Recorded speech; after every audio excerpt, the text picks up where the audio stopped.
ఆధ్యాత్మిక క్షేత్రం తిరుమలలో కాలుష్య నియంత్రణకు పోలీసులు ప్రత్యేక చర్యలు తీసుకుంటున్నారు. విధులు నిర్వహించే సిబ్బంది కోసం బ్యాటరీతో నడిచే వాహనాలను సమకూర్చడానికి సన్నాహాలు చేస్తున్నారు. వాహనాన్ని కొండపై ప్రయోగాత్మకంగా పరిశీలించారు. ఈ వాహనాల ద్వారా నిరంతర పెట్రోలింగ్ వ్యవస్థను ఏర్పాటు చేయనున్నారు.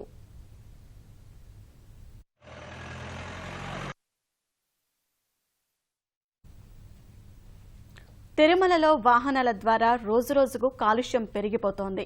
సాధారణ రోజుల్లో గంటకి 700 వాహనాలు కొండపైకి వస్తుంటాయి. రద్దీ రోజులు, పర్వదినాలలో వీటి సంఖ్య పెరిగిపోతుంది. వాహనాల ద్వారా వెలువడే పొగ వల్ల వాయుష్య కాలుష్యం కూడా ఎక్కువైపోతోంది. దీన్ని నివారించేందుకు తిరుమల పోలీసులు సంకల్పించారు. ఇంధనం అవసరం లేకుండా, శబ్దం రాకుండా నడిచే వాహనాలను వినియోగించాలని నిర్ణయించారు.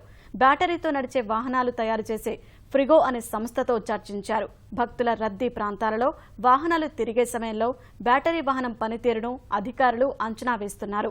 విధులు నిర్వహించేందుకు ఉపయోగకరంగా ఉంటుందనే అంచనాకొచ్చిన తర్వాత సిబ్బందికి శిక్షణ ఇప్పించి వాహనాలను కొనుగోలు చేయనున్నారు.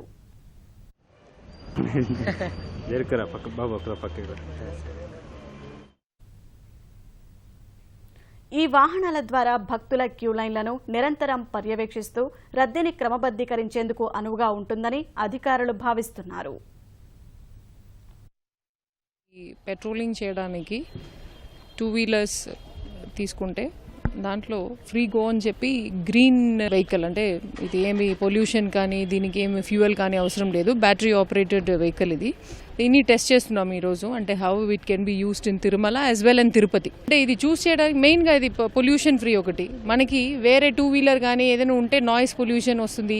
పెట్రోలింగ్ చేయాలని కూడా ఇది యూస్ చేస్తే మనకి ఈజీగా అవుతుంది అని ఒక ఆలోచన. This is costing 1,47,000. You have to charge from about 5 to 6 hours and it will go up to 25 to 30 kilometers one charge. Okay. The battery life is about 600 cycles.